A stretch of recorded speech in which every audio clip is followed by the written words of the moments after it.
एक समय की बात है। महात्मा बुद्ध अपनी तपस्या में लीन थे। उन्हें तपस्या में बैठे हुए कई दिन बीत चुके थे। तभी एक शिकारी उस रास्ते से जा रहा था।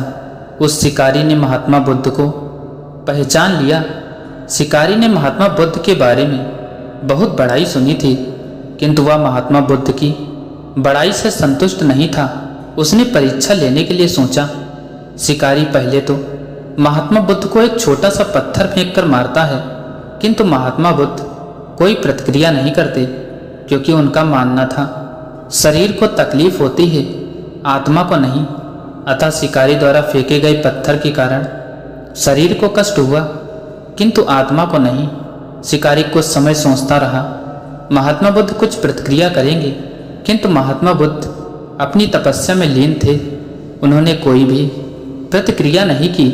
पुनः शिकारी ने पत्थर फेंका और पत्थर महात्मा बुद्ध के आंखों के ऊपर लगा और उस जगह से खून बहने लगा। महात्मा बुद्ध को आभास हुआ कि उनके शरीर से रक्त बह रहा है, किंतु वह फिर भी अपनी तपस्या से नहीं उठे। शिकारी को गुस्सा आया और उसने पुनः एक पत्थर और महात्मा बुद्ध की ओर फेंका। महात्मा बुद्ध के शरीर से अब और भी ज्यादा खून बहने लगा। इतनी पीड़ा महसूस कर महात्मा बुद्ध की आंखों से आंसू निकलने लगे।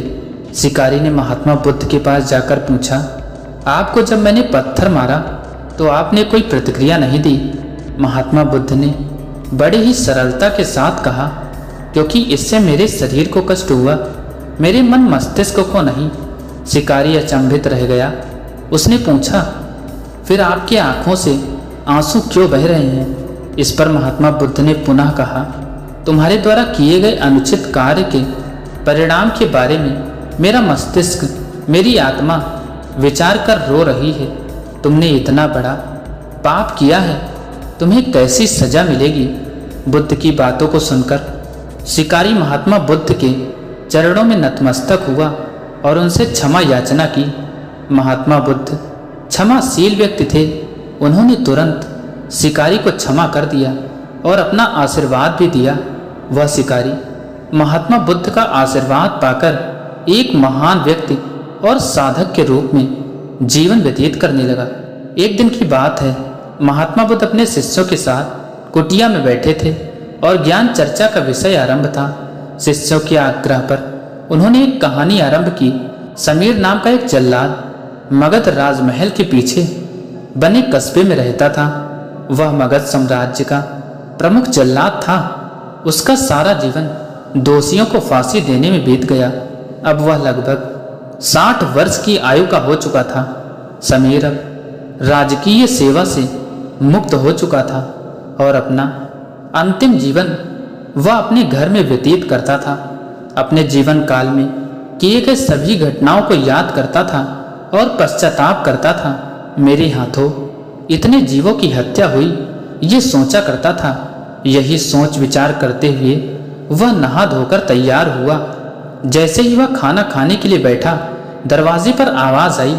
समीर बाहर निकलकर देखता है तो एक भिक्षुक उनके द्वार पर खड़े थे, जो देखने से जान पड़ते थे काफी दिनों की तपस्या के बाद वो उठे हैं और वो भूख से व्याकुल हैं। समीर तत्काल अपना वह भोजन जो स्वयं के लिए लेकर आया था वह भिक्षुक को समर्पित कर दिया। भिक्षुक की भूख शांत हो गई और भिक्षुक प्रसन्न हो गए। भोजन के पश्चात भिक्षुक और समीर दोनों बैठे हुए थे। तभी समीर ने अपने जीवन में किए हुए कार्यों को भिक्षुक के सामने प्रकट किया। समीर ने बताया, राजकीय सेवा के दौरान अनेकों कैदियों अथवा अपराधियों को मृत्यु दंड दिया है, जिसके कारण मुझे अपने पर अपराध बोध होता है और ग्लानि के भाव में सदैव ग्रस्त रहता हूँ। भिक्षुक बड़े ही शांत चित्त भाव से समीर की बातों को सुन रहे थे और रह रह कर मुस्कुरा रहे थे। समीर ने अपने जीवन की प्रत्येक घटनाओं को भिक्षुक के सामने रख दिया। समीर की बातें समाप्त होने के बाद भिक्षुक ने उसे दोनों हाथों से उठाया और अपने हृदय से लगा लिया। कहा, वत्स, तुमने यह सब क्या स्वयं से किया या फिर किसी के आदेश के कारण? समीर बोल पड़ा, यह सब सिद्ध होने के बाद राजा के आदेश पर ही मैंने मृत्युदंड दिया। वत्स, फिर तुम दोषी कैसे हुए? तुमने तो अपने स्वामी के आदेशों का पालन किया है। ऐसा कहते हुए भिक्षुक ने समीर को धम्म के उपदेशों को सुनाया। उपदेश पूर्ण कर भिक्षुक वापस लौट गए। समीर जैसे ही भिक्षुक को विदा कर वापस आता है, उसकी मृत्यु हो जाती है, जिसके उपरांत उसे मोक्ष की प्राप्ति होती है। कहानी अंत कर महात्मा बुद्ध शांत हुए। महात्मा बुद्ध के शिष्य इस पूरी घटना को ध्यानपूर्वक सुन रहे थे। उन्होंने महात्मा बुद्ध से पूछा, जिसने जीवन भर अनेकों हत्या की थी, वह मोक्ष कैसे प्राप्त कर सकता है? महात्मा बुद्ध मुस्कुराए और अपने शिष्यों को समझाया, जिसने जीवन में पहली बार ज्ञान की प्राप्ति की हो, अंत समय जिसका निकट हो और ज्ञान के शब्द उसके कानों में पड़े हों, वह मोक्ष की प्राप्ति कर लेता है। महात्मा बुद्ध ने बताया, हजारों हजार शब्दों के उपदेश व्यर्थ हैं जब तक व्यक्ति का मन शांत न हो। मन शांत होने पर एक शब्द से भी ज्ञान प्राप्त हो सकता है। ज्ञान से ही मोक्ष की प्राप्ति संभव है। किसी साधु के आश्रम में एक युवक बहुत समय से रहता था। फिर ऐसा संयोग आया कि उस युवक को आश्रम से विदा होना पड़ा। रात्रि का समय था, बाहर घना अंधेरा था। युवक ने कहा, रोशनी की कुछ व्यवस्था करने की कृपा करें। उस साधु ने दिया जलाया और उस युवक के हाथ में दे दिया और उसे सीढ़ियां उतारने के लिए खुद उसके साथ हो गया, खुद उसके साथ हो लिया।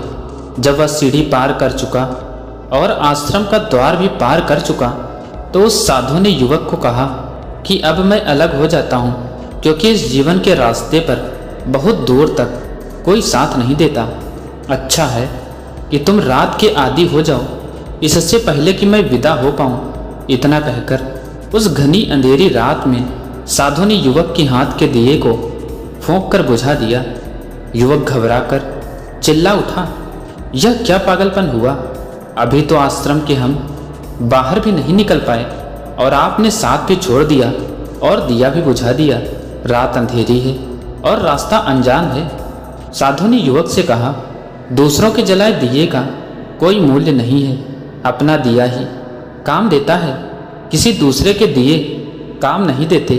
खुद के भीतर से प्रकाश निकले तभी रास्ता प्रकाशित होता है, अन्य किसी तरह से रास्ता प्रकाशित नहीं होता।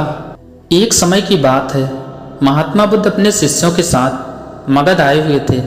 वहाँ एक चंदौसा नाम का मोची गांव के बाहर अपनी कुटिया बनाकर रहता था। उसके परिवार में उसकी पत्नी और 4 बच्चे रहा करते थे। चंदौसा की कुटिया के बाहर एक बड़ा सा तालाब था, जिसमें बरसात का पानी जमा हुआ करता था। चंदौसा सवेरे उठकर जब तालाब पर गया तो उसे एक कमल का पुष्प दिखाई दिया, जो दिव्य था। अपनी पत्नी फुलौरी को उस पुष्प के बारे में बताया। फुलौरी शांत स्वभाव की थी और पतिव्रता भी थी। फुलौरी ने तत्काल बताया, महात्मा बुद्ध यहाँ आए हुए हैं। शायद वह इस तालाब के पास से गुजरे होंगे, जिसके कारण यह फूल हुआ है। चंदौसा के मन में अमीर बनने का स्वप्न जागृत हुआ। वह झटपट तालाब में कूद गया और उस पुष्प को तोड़कर अपने घर ले आया और अपनी पत्नी से आगे की रणनीति बताता है। मैं यह पुष्प राजा को देकर इसके बदले ढेर सारा मूल्य प्राप्त करूंगा और हम लोग अपना जीवन आराम से व्यतीत करेंगे। फुलौरी, यह तो अच्छी बात है। यह पुष्प हमारे किस काम का? यह राजा को ही दे आइए। चंदौसा, ठीक है, मैं शीघ्र ही लौट कर आता हूँ। कहते हुए वह राजमहल की ओर तेज कदमों से निकल पड़ा। रास्ते में चंदौसा को तेज कदमों से जाते हुए एक व्यापारी देख लेता है। उसके हाथों में दिव्य पुष्प देखकर व्यापारी के मन में उस पुष्प को प्राप्त करने की अभिलाषा जागृत होती है। व्यापारी आवाज़ देकर चंदौसा को बुलाता है और उस पुष्प का मूल्य पूछता है। व्यापारी उस पुष्प का मूल्य 2 स्वर्ण मुद्रा देने को तैयार हो जाता है, किंतु अंत समय में चंदौसा यह सोचता है, व्यापारी जब इस पुष्प का मूल्य 2 स्वर्ण मुद्रा दे रहा है तो राजा अवश्य ही इसके अधिक मूल्य देंगे। व्यापारी को ना करते हुए वह राजमहल की ओर दौड़ता हुआ निकल गया। राह में राजा रत्नेश आते दिखाई दिए। चंदौसा ने उस पुष्प को राजा को दिखाया। राजा उस पुष्प का मूल्य 5 स्वर्ण मुद्रा देने को शीघ्र तैयार हो गए। चंदौसा सोच में पड़ गया कि इस पुष्प में ऐसी क्या खास बात है जो व्यापारी और राजा इसकी प्राप्ति करना चाहते हैं, और मेरे पास यह पुष्प है जिसका मैं प्रयोग या मूल्य नहीं जानता। यह कितना मूल्यवान है इसकी समझ मुझे नहीं है। एकाएक चंदौसा के दिमाग में बिजली सी कौंध जाती है। वह राजा को भी ना करते हुए वह महात्मा बुद्ध के शरण में पहुंच जाता है। महात्मा बुद्ध के चरणों में गिरकर वह पुष्प उन्हें समर्पित कर देता है और अपने शरण में संरक्षण मांगता है। महात्मा बुद्ध चंदौसा को उठाकर हृदय से लगा लेते हैं और उसे अपने शरण में लेते हैं। चंदौसा को ज्ञान प्राप्त होता है।